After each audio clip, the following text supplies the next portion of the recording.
করবে ডাকাডাকি, থেমে যাবে জীবন তোমার, বন্ধ হবে আখি। মরণ পাখি যেদিন সে করবে ডাকাডাকি, থেমে যাবে জীবন তোমার, বন্ধ হবে আখি। ওরে মন, থেমে যাবে জীবন তোমার, বন্ধ হবে আখি। ওরে মন, থেমে যাবে জীবন তোমার, বন্ধ হবে আখি। দুনিয়াতে আছো তুমি টাকা পয়সা নিয়ে, দুনিয়াতে আছো তুমি টাকা পয়সা নিয়ে, মরার পরে করবে দাফন সাদা কাফন দিয়ে। যাইবে তুমি খালি হাতে, যাইবে তুমি খালি হাতে, থাকবে পড়ে সবই, থেমে যাবে জীবন তোমার, বন্ধ হবে আখি। থেমে যাবে জীবন তোমার, বন্ধ হবে আখি। মরণ পাখি যেদিন সে করবে ডাকাডাকি, থেমে যাবে জীবন তোমার, বন্ধ হবে আখি। থেমে যাবে জীবন তোমার, বন্ধ হবে আখি। আপন ঝুরি কর ভারী, সময় যে আর নাই। আপন ঝুরি কর ভারী, সময় যে আর নাই। মরণ পাখি দিলের ডাক, রবে না উপায়। মরণ পাখি দিলের ডাক, রবে না উপায়। খাঁচা ছেড়ে উড়ান দেবে, খাঁচা ছেড়ে উড়ান দেবে, কেমনে ধরে রাখি। থেমে যাবে জীবন তোমার, বন্ধ হবে আখি। খাঁচা ছেড়ে উড়ান দেবে, খাঁচা ছেড়ে উড়ান দেবে, কেমনে ধরে রাখি। থেমে যাবে জীবন তোমার, বন্ধ হবে আখি। থেমে যাবে জীবন তোমার, বন্ধ হবে আখি। মরণ পাখি যেদিন সে করবে ডাকাডাকি, থেমে যাবে জীবন তোমার, বন্ধ হবে আখি। থেমে যাবে জীবন তোমার, বন্ধ হবে আখি।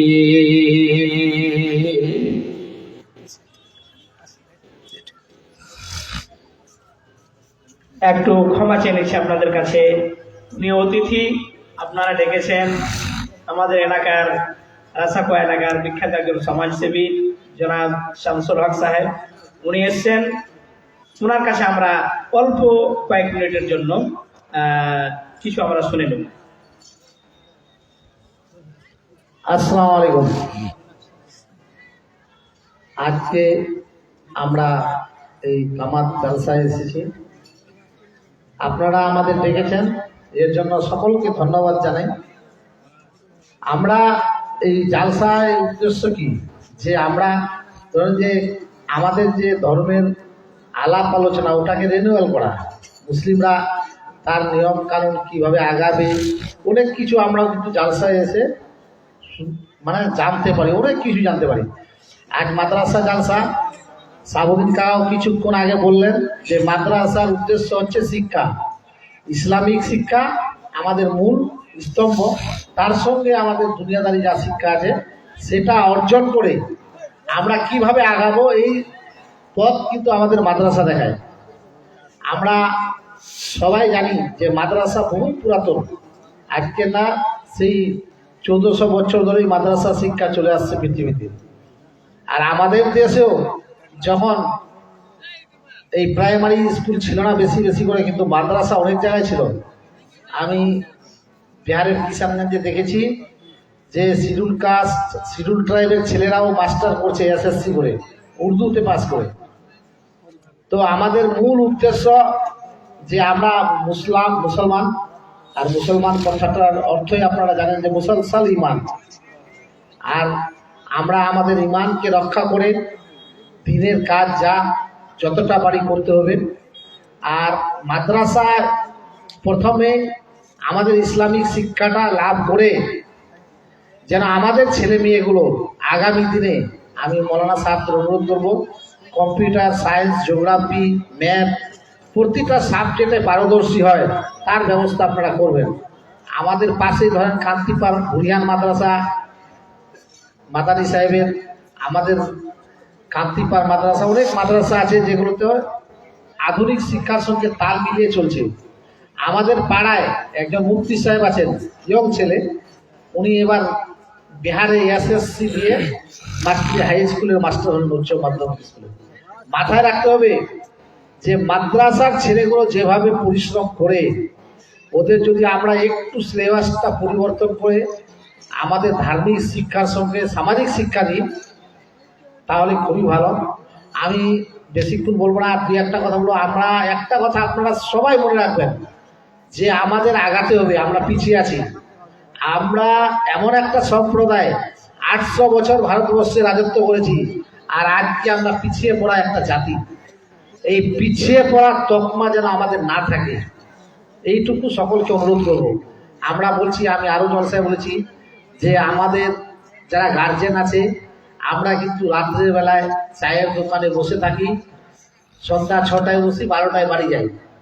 এই অভ্যাসটা আমাদের ছাড়তে হবে, কারণ চায়ের দোকানে না বসে যদি বাড়িতে থাকি আমরা, তাহলে আমাদের ছেলে পেলে কিন্তু দেখে শুনে পড়াশোনাটার দিকে আগাবে, যে না বাবা আছে পড়তে বসতে হবে, না হলে বকবে। এই জিনিসটা মাথায় রাখবেন। একটু চার দোকান ছেড়ে যেন নিজের বাড়িতে বাচ্চাদের সঙ্গে সময় দেন, তাহলে বাচ্চাদেরও মানসিক বিকাশ হবে। আজকে যদিও কিছু মিশন, কিছু মাদ্রাসা আধুনিকীকরণ করে অনেকটা আগিয়েছি, কিন্তু জানেন আপনাদের বাচ্চা ডাক্তার, ইঞ্জিনিয়ার, আইএএস, আইপিএস হবে। আমি আর একটা সমাজে অনুরোধ করব, আমাদের বাচ্চাকে নেতাও বানান, কারণ একজন যোগ্য সৎ শিক্ষিত নেতা ছাড়া একটা সমাজ আগাতে পারে না।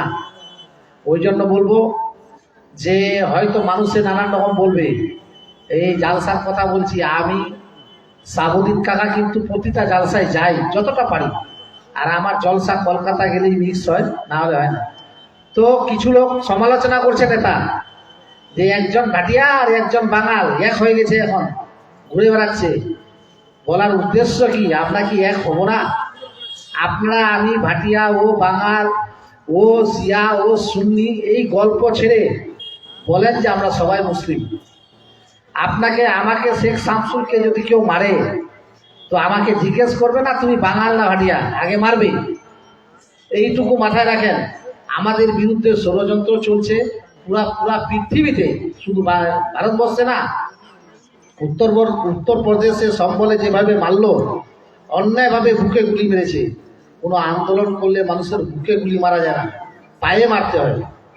ওই জন্য প্রতিটা লোককে আপনার যেহেতু আমি একজন মুসলিম পরিবারের ছেলে, যে আমরা কারো প্রতি হিংসা করব না, প্রত্যেককে ভালোবাসবো, কিন্তু নিজের ভালো করব, এইটুকু আপনারা মাথায় রাখবেন। বেশি বলবো না। আসসালামু আলাইকুম। অনেক ধন্যবাদ দাদাকে মূল্যবান কিছু বলার জন্য। আর আপনাদের কাছে অনুরোধ যে এরকম মাদ্রাসাগুলোর দিকে সহযোগিতার হাত বাড়াবেন, যখন ডাকবে আসবেন, আসছেন আরো সহযোগিতা করবেন। আল্লাহ তাআলা আপনাদের আরো খেদমত করার, দশ এবং দেশের সেবা করার আল্লাহ আপনাদের তৌফিক দান করেন। আল্লাহুম্মা আমিন। শেখ, এবার আপনার বক্তব্য আপনি কন্টিনিউ করেন। ভাইজান, যেনারা দাঁড়িয়ে আছেন, বসার সুন্দর ব্যবস্থা, একটু দয়া করে বসে যান, বসে যান। আজকের সভার সুযোগ্য সভাপতি মহাশয়, স্টেজে উপস্থিত উলামায়ে ইজাম এবং আমার সামনে দূর দূরান্ত থেকে আগত ইসলাম দরদি ভাই বন্ধু ও বাপজানেরা ও পর্দার আড়ালে পর্দাশীলা পর্দা নাসিনা আমার মা ও বোনেরা, যাবতীয় প্রশংসা সেই মহান আল্লাহ রাব্বুল আলামিনের জন্য, যে মহান আল্লাহ রাব্বুল আলামিন আমাদেরকে সর্বশ্রেষ্ঠ করে সৃষ্টি করেছেন, যে মহান আল্লাহ রাব্বুল আলামিন আজকে আমাদেরকে এই দ্বীনি মজলিসে এসে কিছু কুরআন ও হাদিসের আলোচনা শোনার সুযোগ দান করেছেন। তাই একবার আমরা সকলেই অন্তর খুলে পড়ি আলহামদুলিল্লাহ। অতঃপর খাতামুন নবীন, নবীকুলের শিরোমণি মা আমিনার লাল জনাবি মুহাম্মদুর রাসূলুল্লাহ সাল্লাল্লাহু আলাইহি ওয়াসাল্লামের প্রতি কোটি কোটি শান্তি ধারা বর্ষিত হোক। আল্লাহুম্মা সাল্লি আলাইহি ওয়া বারিক আলাইহি, আল্লাহুম্মা আমিন। ভাইজান, বাপজান আমার, আজকে আমি আপনাদের সম্মুখে কোরআনে মাজিদ থেকে 2টি সূরা থেকে কয়েকটি করে আয়াত পরিবেশন করেছি এবং তার সাথে সাথে একটি হাদিসের অংশ, একটি টুকরো আমি পরিবেশন করেছি। ইনশাআল্লাহ এই আয়াত এবং হাদিসকে কেন্দ্র করে আজকে বয়ান হবে। আল্লাহ রাব্বুল আলামিনের কাছে দোয়া করব যে আল্লাহ যেন আমরা সকলেই শোনার সঙ্গে সঙ্গে আমল করতে পারি। তুমি আমাদের সকলকে তৌফিক দাও। সকলে বলুন আল্লাহুম্মা আমিন। আমি আমার ভূমিকাকে বেশি লম্বা না করে বিষয়ের দিকে চলে আসি। আল্লাহ রাব্বুল আলামিন আমাদেরকে পৃথিবীর বুকে সৃষ্টি করেছেন। আল্লাহ রাব্বুল আলামিন আমাদের একটা মূল্যবান নিয়ামত দিয়েছেন, আমাদের এই বয়স, আমাদের জীবন। আমাদের এই জীবনটা এত মূল্যবান, এত দামি, যদি আপনি একবার ভেবে দেখেন তাহলে আপনি অবাক হবেন। আপনি 40 বছর, 50 বছর, 60 বছর আপনি জীবন যাপন করছেন। আপনার এই জীবনটাকে আপনি আল্লাহর ইবাদতে অতিবাহিত করছেন না, আপনি আল্লাহর ইবাদতে আপনার জীবনটাকে কাটান না, অতিবাহিত করেন না। ভাইজান, বাপজান আমার, কাল কিয়ামতের মাঠে আপনাকে প্রশ্ন করা হবে 5খানা। এই 5খানা প্রশ্ন যতক্ষণ পর্যন্ত আপনি উত্তর না দিয়ে দেবেন, ততক্ষণ পর্যন্ত আপনাকে একটি কদম হিলতে দেওয়া হবে না। তার মধ্যে 1 নাম্বার প্রশ্ন করা হবে ওয়া আন উমরিহি ফিমা আফনাহু। হে বান্দা, আমি যে তোমাকে তোমার বয়স দিয়েছিলাম, তোমার যে উমর দিয়েছিলাম, তোমার যে জীবন আমি দিয়েছিলাম, এই জীবনটাকে তুমি কিসে কাটিয়েছো, কিসে তুমি অতিবাহিত করেছো? 50 বছর, 60 বছর, 70 বছর জীবন, এই জীবনটাকে পেয়ে তুমি কি করেছো? আজকে তুমি আমাকে বলে দাও, হিসাব দিয়ে দাও। ভাইজান, বাপজান আমার, যদি আমরা সেই দিন হিসাব দিয়ে দিতে পারি, পৃথিবীতে যদি আমরা ভালো আমল করে যেতে পারি, তাহলে কিন্তু আমাদের যেন সেখানে নাজাত রয়েছে, নচেত আমাদের জন্য শাস্তি রয়েছে। ভাইজান, বাপজান আমার, আমার মা, আমার বোনেরা, খুব ভালো করে শুনুন। আল্লাহ রাব্বুল আলামিন বলছেন, আল্লাহ রাব্বুল আলামিন বলছেন, বান্দারে শোনো, কাল কিয়ামতের মাঠে মানুষদেরকে একত্রিত করা হবে। এই মানুষদের মধ্যে 2খানা দল হবে। আল্লাহ বলছেন, ফারিকুন ফিল জান্নাতি ওয়া ফারিকুন ফিস সাঈর। একদল জান্নাতে যাবে এবং একদল জাহান্নামে যাবে। সেই কিয়ামতের মাঠে দুইখানা দল করা হবে। দুইটি দলের মধ্যে একটি দল জান্নাতে যাবে এবং অপরটি দল জাহান্নামে যাবে। তাহলে খুব ভালো করে শুনে রাখুন, এই দলগুলো কারা হবে এবং কেমন হবে। আল্লাহ রাব্বুল আলামিন বলছেন, বান্দা শোনো। মা বোনদের কাছে অনুরোধ যে আপনারা সামনের দিকে বসেন, সামনের দিকে এগিয়ে বসেন। পিছন দিকে বসে গেছেন, জায়গা ঘেরে নিয়েছেন, বসার অসুবিধা হচ্ছে। অন্যান্য মা বোন যারা পরে আসেন তাদের জায়গা হচ্ছে না, আপনারা সামনের দিকে আসেন। মা, আপনারা আমার মায়ের জাত, কথাটা রাখেন। বারবার এই বক্তাকে দাঁড় করিয়ে বারবার ঘোষণা দেওয়াও ভালো লাগছে না, আপনারা সামনের দিকে এসে বসুন। মা বোনেরা, আপনারা একটু সামন দিকে চলে আসুন এবং যে মা বোন সেখানে ভলেন্টিয়ার হিসাবে আছে তিনারাও একটু সহযোগিতা করে দেন। একটু সামন দিকে সবাই যেন চলে আসে। আল্লাহ রাব্বুল আলামিন বলছেন, বিসমিল্লাহির রহমানির রহিম। فأما من طغى وآثر الحياة الدنيا فإن الجحيم هي المأوى।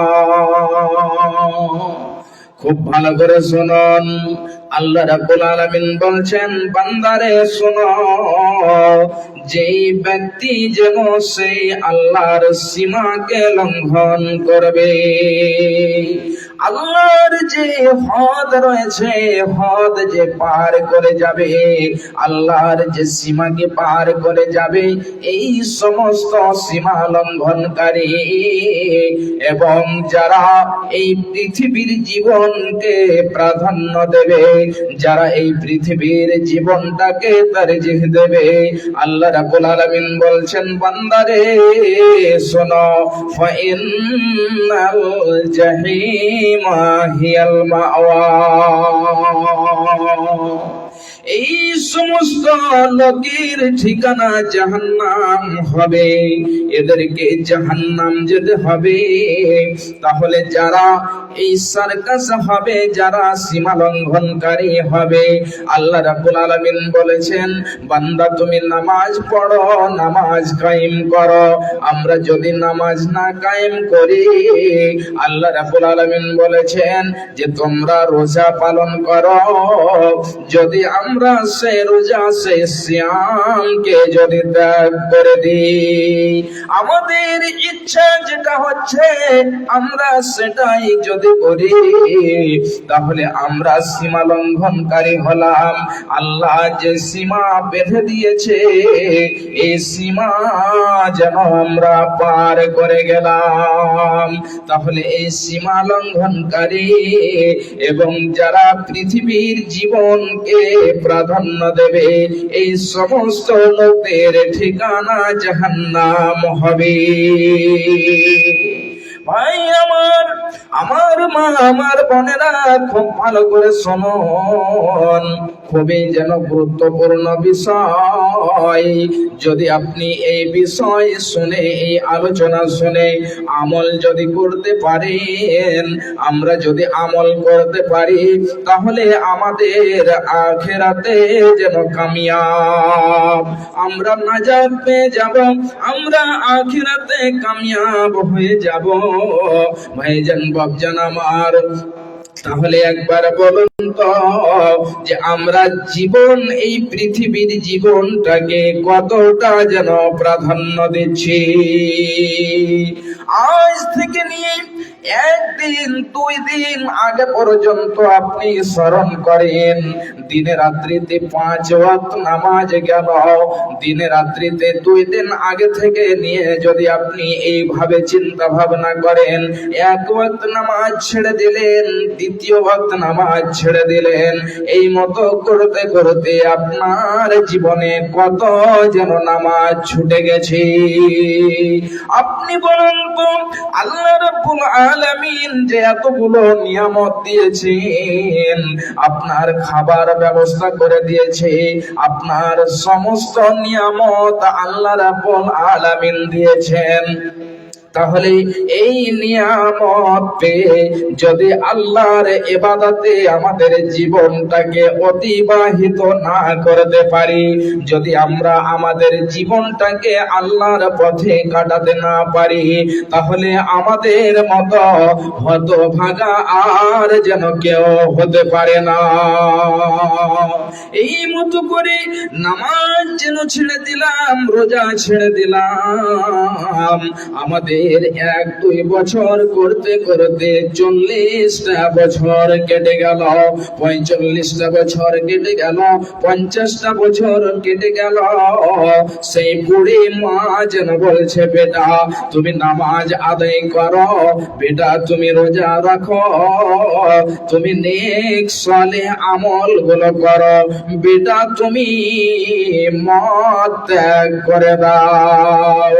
যখন মা বলে, এমন সমাধি মাকে বলে, মা আমার এখনো আমার বয়স রয়েছে, এই মাত্র 40 বছর বয়সের হলাম, এই মাত্র আমার যেন 45 হলো, এখনো চুল দাড়ি পাকেনি, এখনো আমার যেন যুবক যৌবন রয়েছে, এখনো আমার যেন রক্তের গরম রয়েছে। আপনি একবার বলুন তো, হে আমার মা, হে আমার বোন, কে কখন যেন পৃথিবী থেকে চলে যাবে কেউ কে বলতে পারবে? কেউ বলতে পারবে না। কে কখন পৃথিবী ছেড়ে চলে যাবে, কে যেন পৃথিবী ত্যাগ করে চলে যাবে, কেউ যেন বলতে পারে না। এই জন্য ভাইজান আমার, বাপজান আমার, আমার মা জননীরা সময় থাকতে আল্লাহর ইবাদত করেন। আমাদেরকে আল্লাহ রাব্বুল আলামিন একটা খুবই যেন মূল্যবান নিয়ামত দিয়েছেন, যেই মূল্যবান, যেই সবচেয়ে বড় নিয়ামত হলো আমাদের যৌবনকাল। ভাইজান বাপজান আমার মা আমার বোনেরা, মানুষেরা প্রায় যেন তার যৌবন কালে, তার যুবতী কালে সবচেয়ে বেশি পাপ করে থাকি। যখন সেই যুবক হয়ে যায়, তার যখন যৌবন চলে আসে, এই যৌবনের জন্য সেই যত রকম পৃথিবীতে বুরাই থাকে, যত রকম পাপের কাজ থাকে, সমস্ত কাজ ওই ব্যক্তির দ্বারাই হয়ে থাকে। মামার বোনেরা আমার, আমার ভাই জানেরা, আমার বাপ জানেরা, খুব ভালো করে শুনুন। এই যৌবন কালটা কত যেন বড় একটি নিয়ামত। বিশ্বনবী জনাবে মুহাম্মদুর রাসূলুল্লাহ সাল্লাল্লাহু আলাইহি ওয়াসাল্লাম বলছেন, হে যুবকের দলেরা, হে যুবতীর দলেরা, শোনো, এই যৌবন কালটা এমন একটা যৌবন, এমন একটা বয়স, বিশ্বনবী বলছেন কাল কিয়ামতের মাঠে যখন আল্লাহর আরশ ছাড়া আর ছায়া থাকবে না, এমন সমাজে ওই যুবক এবং যুবতীদেরকে স্থান দেওয়া হবে। সেই যুবক, সেই যুবতী, তারা সেই আল্লাহর আরশের নিচে ছায়া পাবে, স্থান পাবে। বিশ্বনবী বলছেন, ওয়াসাবুন নাসাফি ইবাদাতিল্লাহ,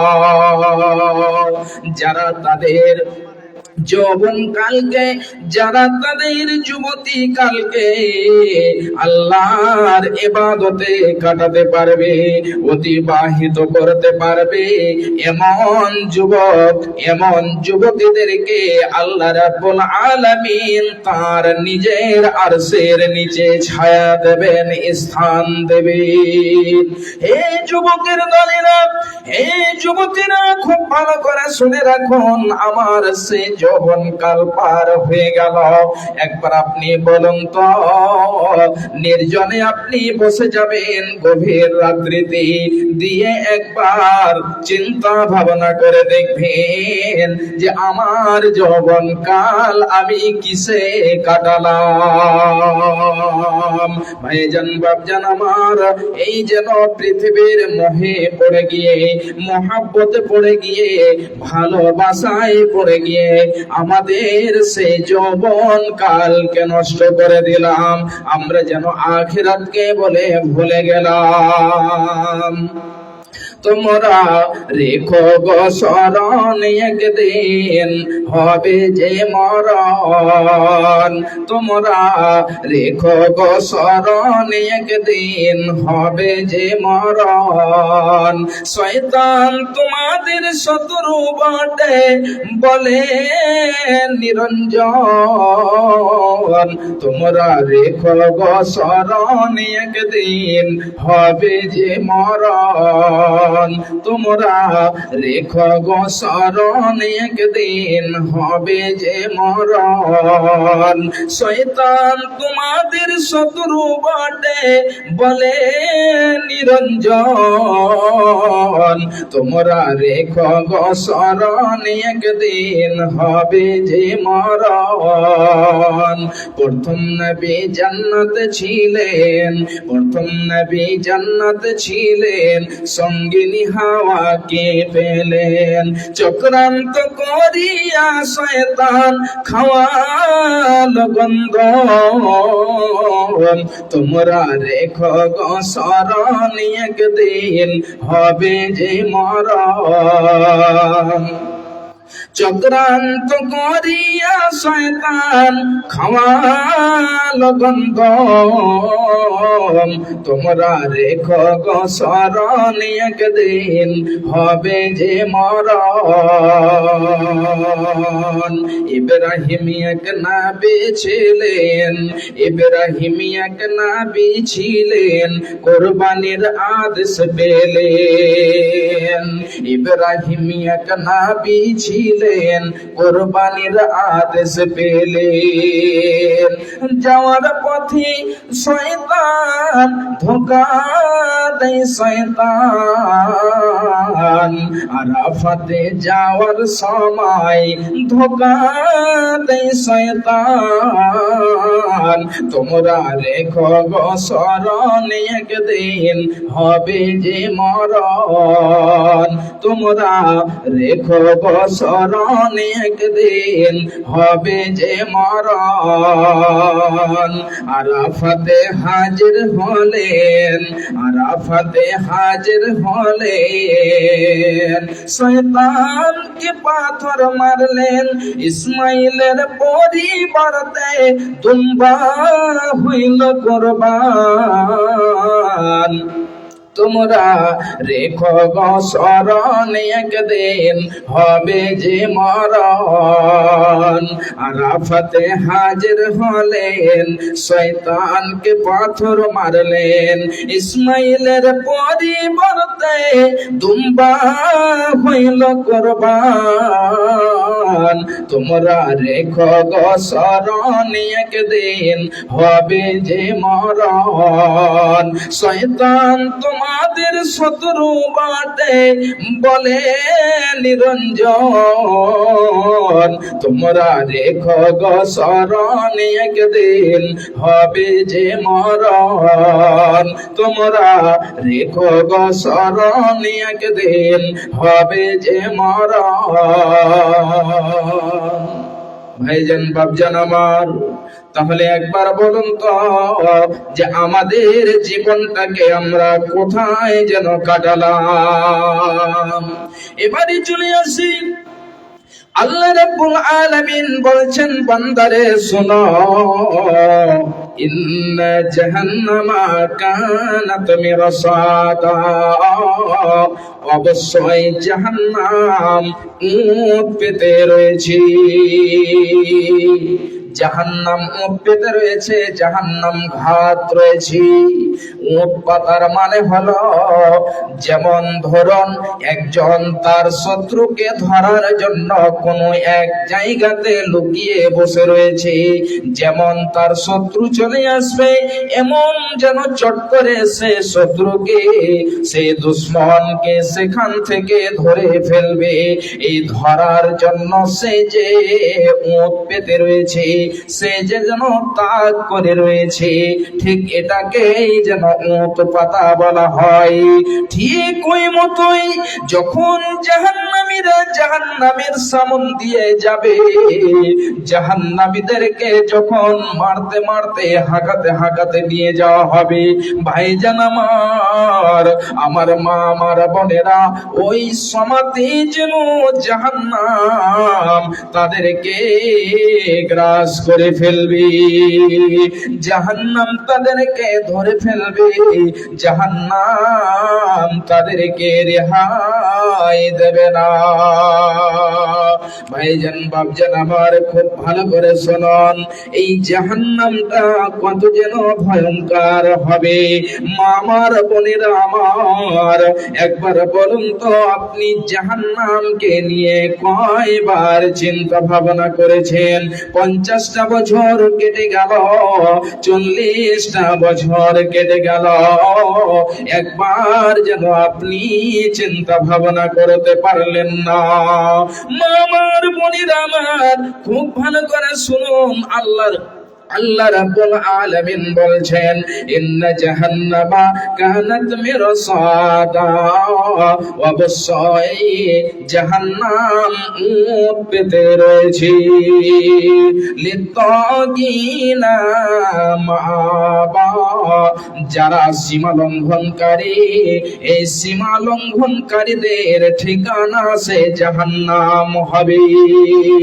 এই জাহান্নাম এত ভয়ঙ্কর, আল্লাহ রাব্বুল আলামিন বলছেন, যারা সীমা লঙ্ঘনকারী, যারা আল্লাহর হদকে পার করেছে, যারা আল্লাহর যে হদ রয়েছে, বর্ডার রয়েছে, এই বর্ডারকে যারা পার করবে, এদের ঠিকানা হলো জাহান্নাম।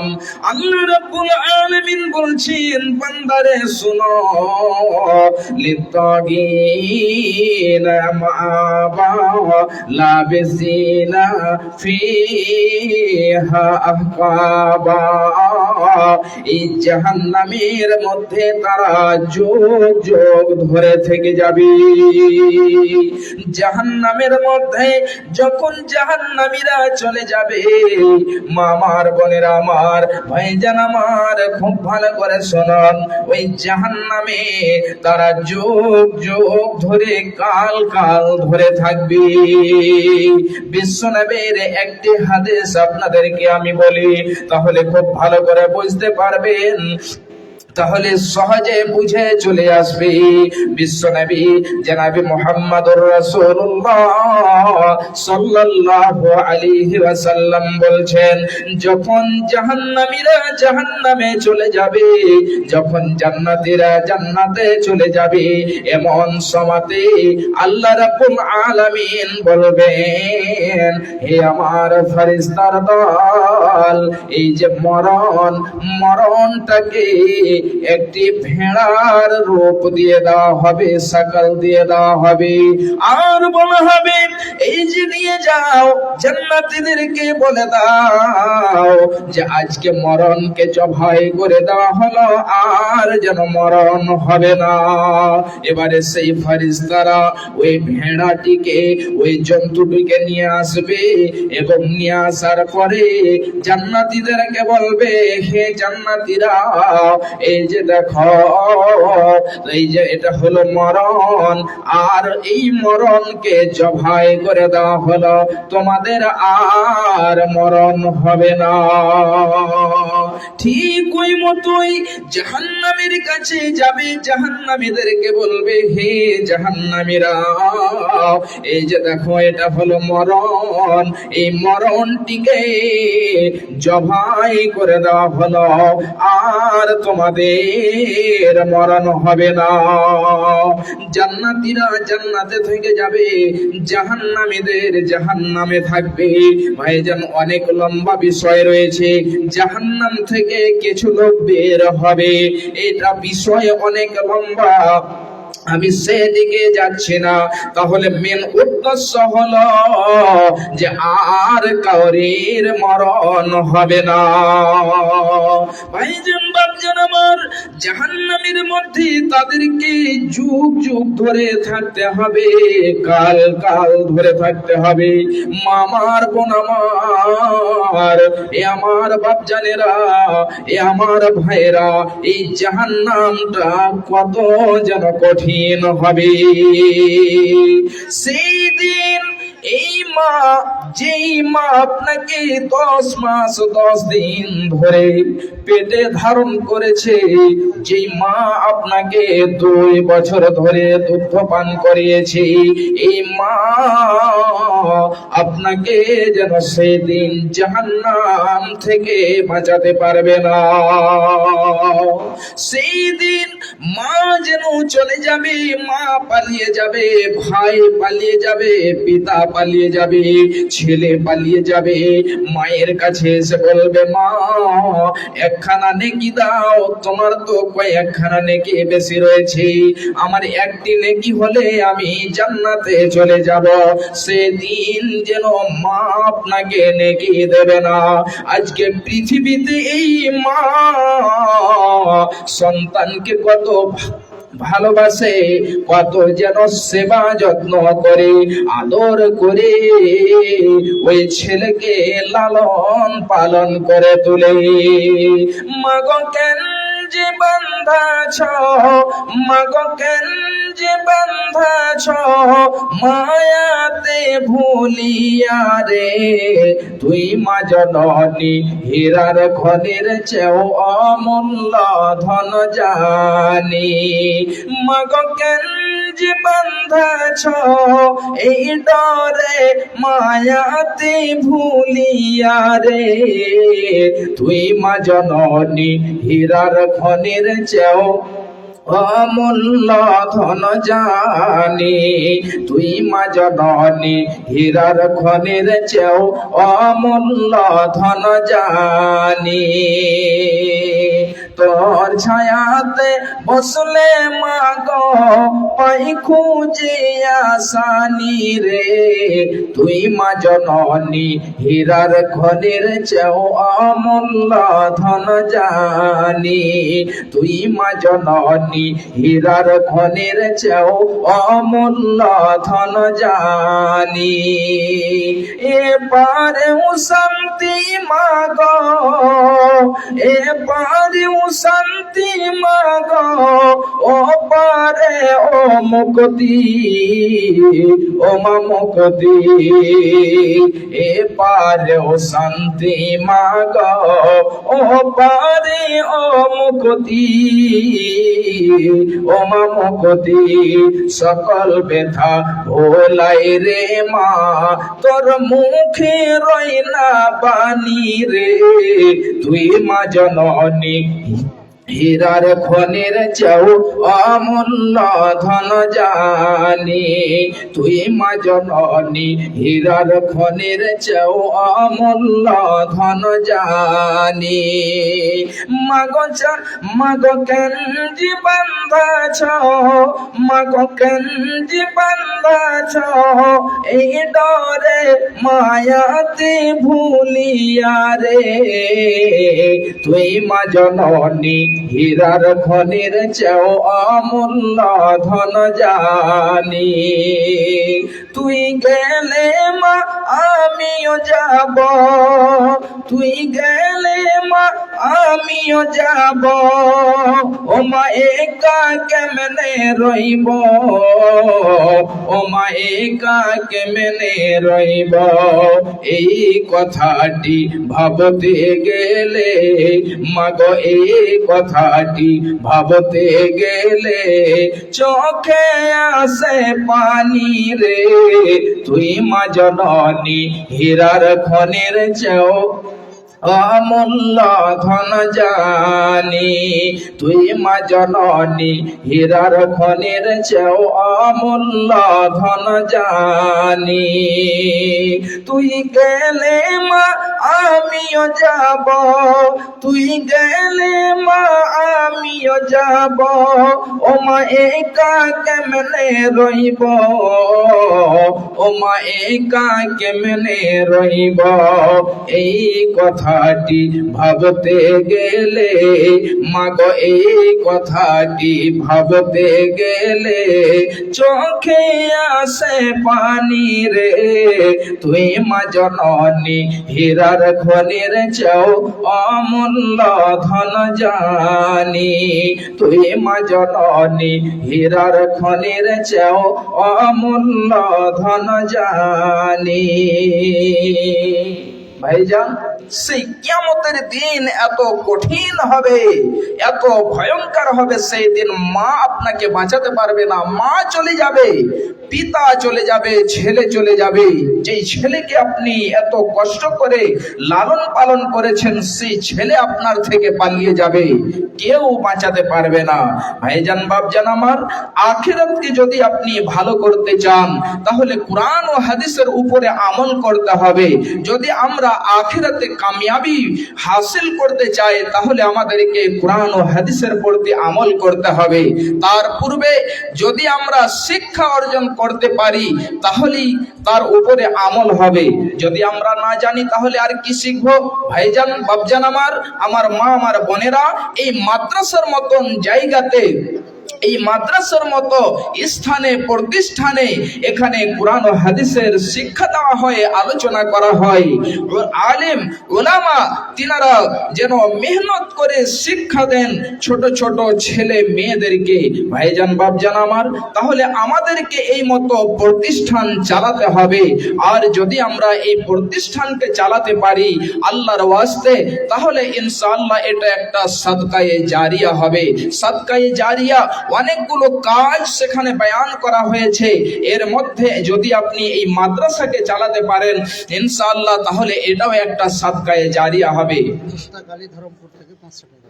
আলহামদুলিল্লাহ, মুস্তাক আলী সাহেব ধরমপুর থেকে 500 টাকা দিয়েছে। মাশাআল্লাহ। আলহামদুলিল্লাহ, আলহাজ শাহাবুদ্দিন সাহেব তিনি 10,000 টাকা দিয়েছেন। মাশাআল্লাহ, জাযাকাল্লাহ।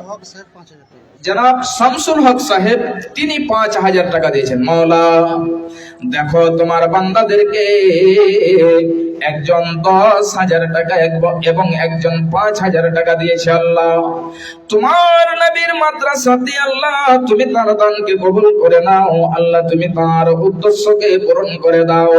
আল্লাহুম্মা সাল্লি আলাইহি, আল্লাহুম্মা বারিক আলাইহি, আল্লাহুম্মা আমিন। এই মতো আল্লাহ একজন 500 টাকা দিয়েছে। আল্লাহ গো, তুমি তার দানকে কবুল করো। আল্লাহ, তুমি তার উদ্দেশ্যকে পূরণ করে দাও।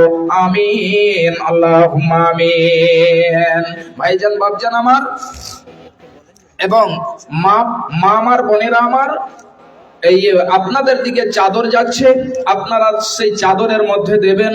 হয়তো সেখানে মহিলা ভলেন্টিয়ার আছে, বোনেরা আমার আছে ভলেন্টিয়ার হিসাবে, তারা যাবে এবং তাদের হাতে আপনারা দেবেন। ভাইজান, বাপজান আমার, আমি বেশি আপনাদের কাছে চাইবো না।